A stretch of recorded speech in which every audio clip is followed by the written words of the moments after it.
Is it really surprising that the most powerful man in the world should be a figure of controversy? We, as a population on this planet, have been looking for a savior. We're talking about a being whose very existence They are not telling us the truth. challenges our own sense of priority in the universe. Human beings have a horrible track record of following people of great Power power. corrupts, and absolute power corrupts absolutely. Chaos. Maybe he's just a guy trying to do the right thing. We know better now, don't we? Devils don't come from hell beneath us. They brought their war here. No, they come from the sky. The world has been so caught up with what he can do that no one has asked what he should do.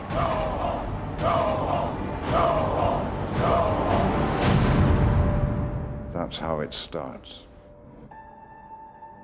The fever, the rage, the feeling of powerlessness that turns good men cruel.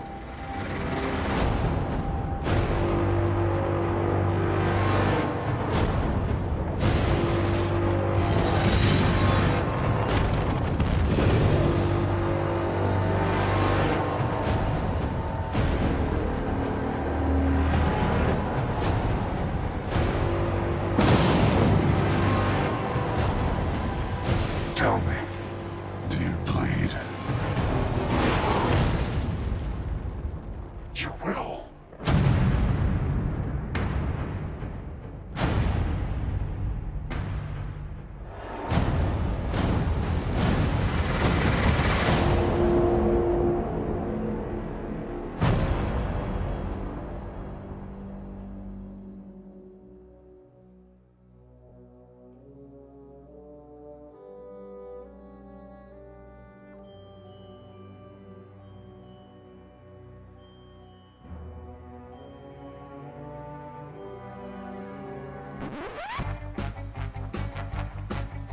Watching every feature film that stars a certain Cape Crusader. Batman! Batman! Yes, of course I'm watching the cartoon and all 3 Lego movies. Batman! Batman! Sing it with me. Batman! Batman! This is big screen Batman!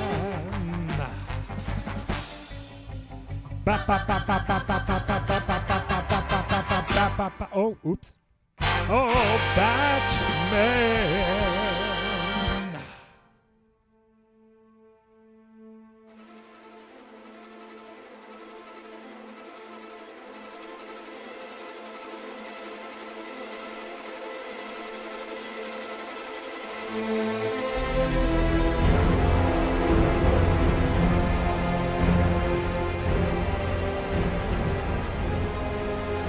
Excited. That's the best word to describe how I was for this movie. I don't know if there was a movie that I was more excited to see.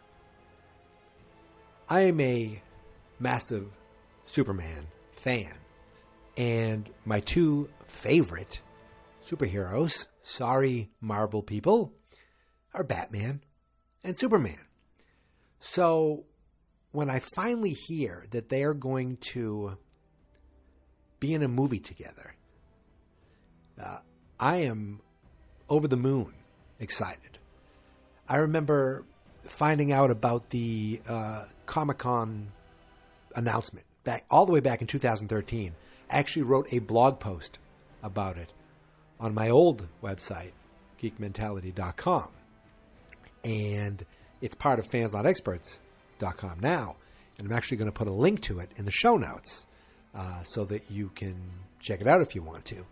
And how optimistic and how excited I was. And I think I said it was coming out in 2015, and then it didn't come out till 2016. And I remember being like, Ben Affleck is going to be Batman? That's crazy. But I still had faith in Zack Snyder. I like Man of Steel, there's a lot going on in that movie, but I still enjoyed it. And maybe it was because I got Superman on the big screen. And maybe it's because I absolutely love that Superman score. Now, of course, the John Williams Superman theme is the quintessential Superman song. Like if you said Superman theme song, you know, you're not going to say Remy Zero, Save Me, even though I love that song. You're not going to say this.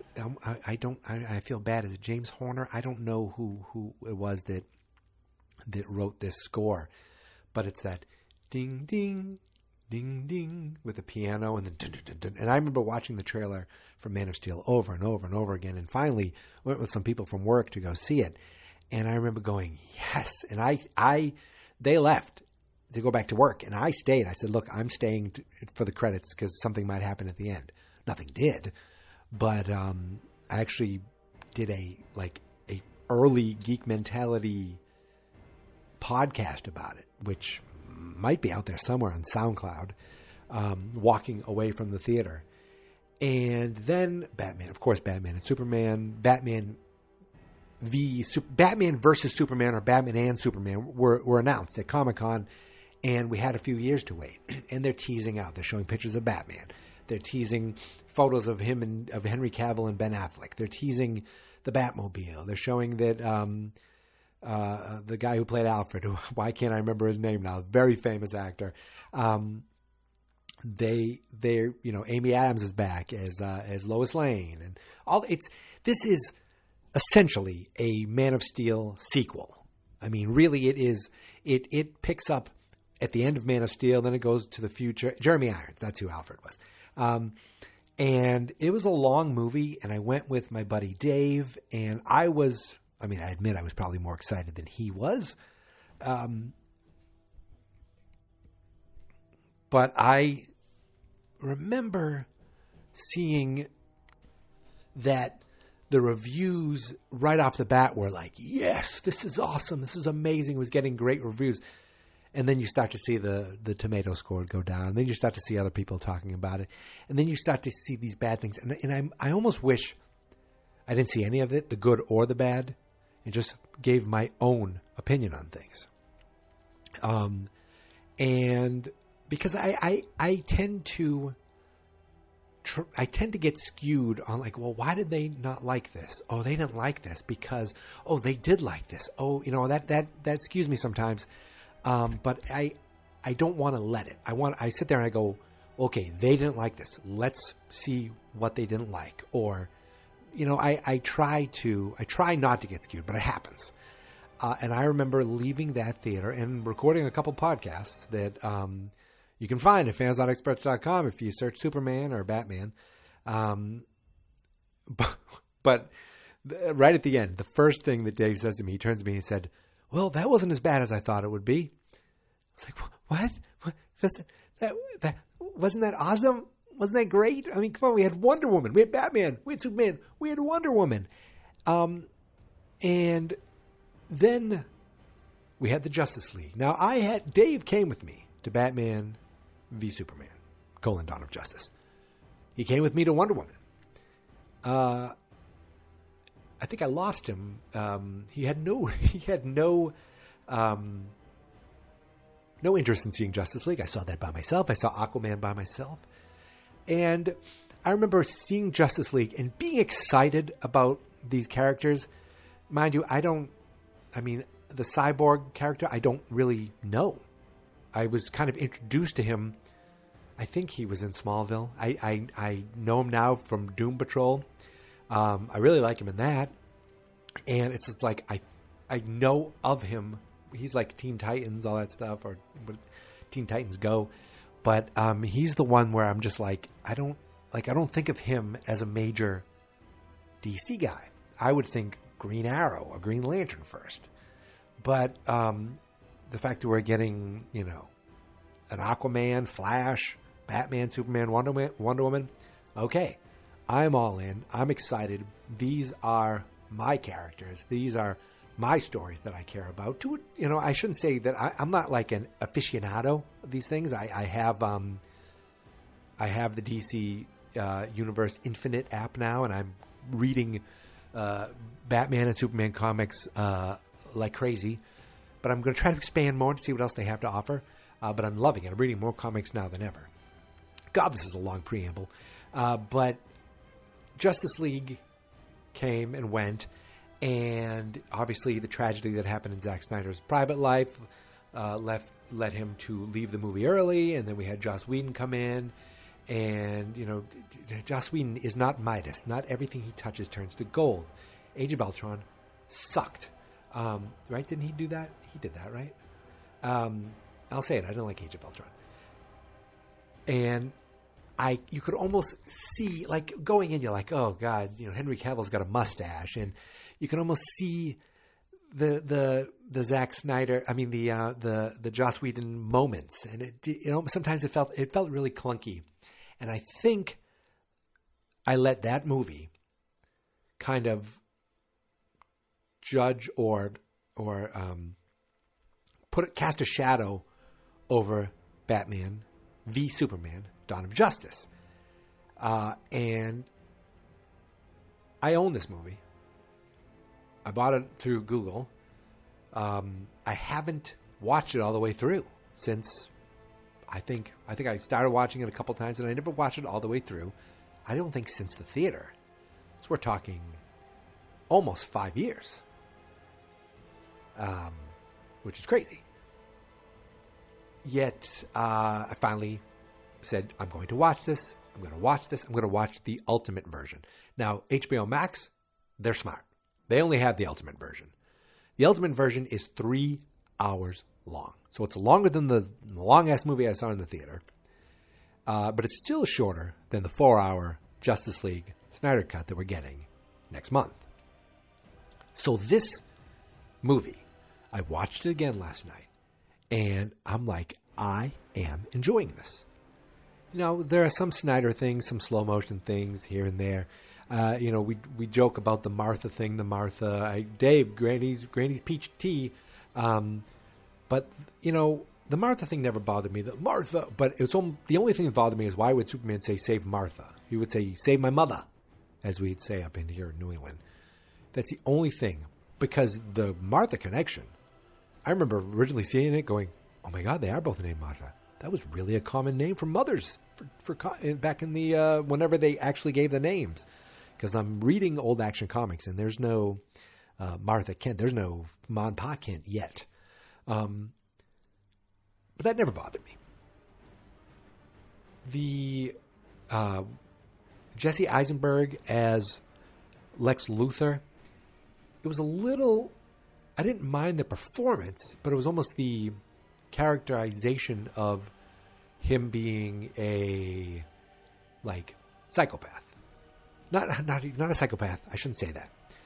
A, like, almost schizophrenic, to the point where he was emotionally devolved, and he couldn't quite, like, he had very eccentric, instead of this hard-nosed genius who thinks he's the hero. I thought his performance didn't bother me, but it was the characterization of Luthor as this, instead of more cunning, more sharp, more debonair, more Michael Rosenberg, maybe I'll say, that is throws me off a little bit. But the 3-hour version of Batman v Superman: Dawn of Justice, the Ultimate Edition, is a good comic book movie that I thoroughly enjoyed. And I don't care what you say about Ben Affleck. I don't care if he comes back to do anything, great. If we never see him again, too bad. The bat suit in this movie might be my favorite bat suit of all the Batman movies. I loved this suit. And there's a scene where Batman saves Martha Kent and does this warehouse fight, which is some of my favorite Batman action ever. I mean, we're talking, you know, back in the 60s, Batman would climb up the side of a building and then pow, punch, boom. In the 80s, he would, you know, shoot his grappling gun, whatever the hell it is. He'd turn his whole body, and I mean it was still pretty awesome. Maybe he'd kick a guy, but obviously Christian Bale, brought a whole new world to and a whole new kind of action to Batman, and Christopher Nolan, producer of this movie. But there is I don't know if it's Zack Snyder style, this hyperactive action scene, which you could see is special effects driven, you assume, yet it, to me, is like a joy to look at. Has that comic book feel. When he shows up, in that warehouse, I remember loving it in the theater, and I loved it last night when I watched this movie. This movie being 3 hours long, they added things in that they probably should have never removed. Now, maybe they could have made this movie a little shorter, right? But in other words, take story out of it. But for the story they told, it was a disservice to the movie to cut out whatever they cut out, a half hour. I don't know exactly what it was. Like at the beginning where Lois is in some Middle East country and she's with a cameraman and the cameraman gets shot. And they're like, oh, that was supposed to be Jimmy Olsen. I'm like, why? Why is that? In this version, he goes, hi, I'm Jimmy Olsen. He says it. That's his name. That's who he is. Find out that he works for the CIA or the FBI. They send a drone in. Superman knocks out some of the drones. Some of these little things that they cut out of this movie. And there's an article, I think, on Collider. They were like, the Ultimate Edition actually makes this movie make sense. It makes it a better movie. And I looked at what the differences were because I'm watching this movie going, I remember this. I don't remember this. I remember this. Oh, this is definitely new. Like, I don't even know what they added in because it's been so long. But they're like, oh, this whole character wasn't even there the first time. I'm like, are you serious? That's like, this character was there to kind of make Superman look bad and have him testify in front of Congress. Oh, he saved this woman. They didn't show him saving this woman. Like, it just made the movie better. And if you're not going to like the movie, you're not going to like the movie. But if you kind of liked the movie, you would like this version better. That is the geek mentality promised to you. I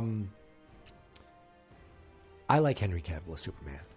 I know he's a British dude, but my God, he is dreamy. And you know what I mean? You look at him and like, my God, that is Superman, like in like form, in actual, skin and blood. What is skin and? I don't know what the hell it is. Skin and bones, flesh and blood. Jesus, of course. It's an album. It's a name of a Poison album. You'd think I'd know, but like that is the Superman right there. Like Batman, he wears a mask. You can put different guys in there and they can look like Batman. But Superman has a specific look. And the new Superman Lois show on CW, he's a little thinner, a little smaller, a little more everyman. This dude is like, I am here to kick your ass. And, I put glasses on and I'm still going to kick your ass. Like, Clark Kent should never smile because if you see that smile, bing, you're going to be like, oh my God, it's Superman. I've talked too much about him. And again, Ben Affleck, I thought he did a fine job in this. They added a few little things. The dream sequences never quite made sense. Like, why would Batman be having these dreams? Like, maybe that gets explained in the Snyder Cut. I don't know. Why would he have dreams about Apocalypse, about Darkseid? Like, why? Why would he have these dreams? And then the Flash showing up, and he's like, "Am I too soon? I'm too soon." I don't know if that was ever explained in Justice League. Again, I haven't seen Justice League at all. But with Batman, big screen Batman, folks, we're going to watch Justice League, the original, and then we're going to watch the Snyder Cut at the end. That is the end of the road for big screen Batman. The last episode of our little journey through this miniseries, A Geek Mentality. But I have to tell you, it won't be the last time we watch that movie, and it won't be the last time we talk about that movie, because there are other things in the future. Stay tuned. But those dream things didn't quite make sense. They did bring in Steppenwolf They showed Lex Luthor kind of communicating with him, and that's the villain for the Justice League, right? That was the villain there. And again, I don't know who Steppenwolf. I don't like. These are things I don't know. I didn't know who Steppenwolf was. The villain in Justice League was a little, yeah, you know what I mean? Like if we were supposed to get Darkseid, get Darkseid. Even him, it's like. But again, I'm going to tell you, unless you're a comic book fan, you didn't know who the hell Thanos was. Be honest, you didn't know who he was. This big purple guy. And yet now, Thanos is a household name because Marvel did it right. And if you said, who was the villain in Justice League, then they're going to say, I don't know, the Riddler? The guy with the Hammerhead Jones? You know what I mean? Maybe Darkseid could be kind of that character. Again, HBO Max got a lot of subscribers because if you're an HBO subscriber, you're an HBO Max subscriber. I think Wonder Woman did gangbusters on there, so I can't wait to see this movie. And I have to tell you, I took the week out of work that week. Now, mind you, I have these vacation days I need to use or lose. And I've been at my job for almost 21 years, so you get a lot of vacation days. You got to use them. We have a couple days off already that week. So I'm taking 3 extra days off to get the full week off. But it just happens to coincide with the fact that Justice League is going to be on HBO Max. So my wife is working that day. I'm going to be like, have a wonderful day. Enjoy work. Drive safe. Wear a mask. I'm going to ship her off. And then I'm going to walk my dog. I'm going to say, all right, now you need to relax because I have 4 hours where I don't want to be interrupted. Now it's going to be impossible because of my dog. But I can't wait for this movie. Whatever happens, I can't wait. And I can't wait to watch Justice League again to kind of, figure out where, remember. So I can remember. I can look at this and I can go, eh. And then hopefully I can look at the new one and go, right? But again, that's not the next movie. That's not even the next Batfleck movie. We still have a couple movies before we get there. But yeah, I think that's it. I mean, yeah, it's a 3-hour movie. I'm not going to go into detail. You've seen this movie. If you haven't seen it and you are a Superman fan or a Batman fan, I suggest watching it. And I suggest watching it on HBO Max. Give it a couple. If you watch an hour, take a break. Watch another hour. Maybe go water some plants or have a cup of tea or something. Then watch that last hour. I liked it. What do you want me to say? But again, I watch all kinds of stuff, and I go in wanting to like things, and it's got to be hard to make me dislike things. Like Wonder Woman 84, I went in liking it. I talked about it. I enjoyed it, and then as time wore on, I was like, I don't want to watch this movie again. And things were brought up, and I was like, this is troubling me. I'm not enjoying this. And I feel like that maybe that happened at the beginning with Batman v Superman: Dawn of Justice. But boy, am I glad I rewatched it. Boy, am I glad I rewatched it. And I'm glad you stuck with me to listen to this wonderful episode of Big Screen Batman on Geek Mentality. Folks, that's it. I'm done. Now listen, you obviously know by now, but I'm on Twitter and I'm on Instagram. Barely on Instagram, but I'm there. At Geek Mentality. I try to tweet a lot. But Instagram, not as much. Now, my website is fans.experts.com. I say my website because I started it. And there's lots of stuff on there. Not all of it's me. My cousin does some stuff on there too, if you like Metallica, blah, blah, blah. But one of my hobbies is to start a podcast and then see if I can keep going with it. Sometimes they die off and I don't enjoy doing them anymore. But I have a new podcast and I want to tell you about it. And again, it's related to Superman. Action Comics. So I got the DC app. I'm reading all these old Action Comics. And I'm like, these books, they're of a certain time. They're from the 30s. They're a little bizarre. Superman's a little bit of a dick. And I love it. So I thought, why don't I read these issues and talk about them? So I started a brand new podcast reacting to Action Comics. Of course, what's it called? Reaction Comics.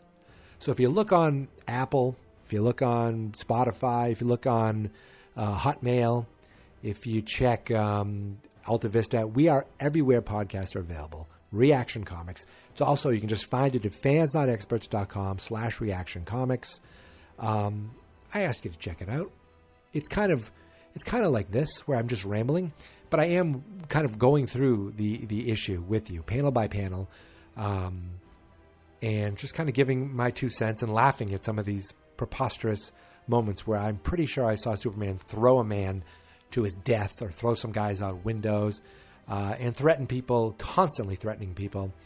And I love it. And I'm there for it. And hopefully I'll be there for about 1,000 more episodes. But again, you know me. Sometimes I'll start a podcast and it'll just kind of wither away. But not this one, my friends. We've stuck with Big Screen Batman. Geek Mentality is here to stay. I want to thank you guys for listening. Thank you guys for subscribing. I almost said that without my marble mouth getting in the way. But that's it, my friends. Have a good night. And until next time, here is my theme song. This is my podcast. I made it. Geek Mentality's what I named it. And I think you should listen and subscribe.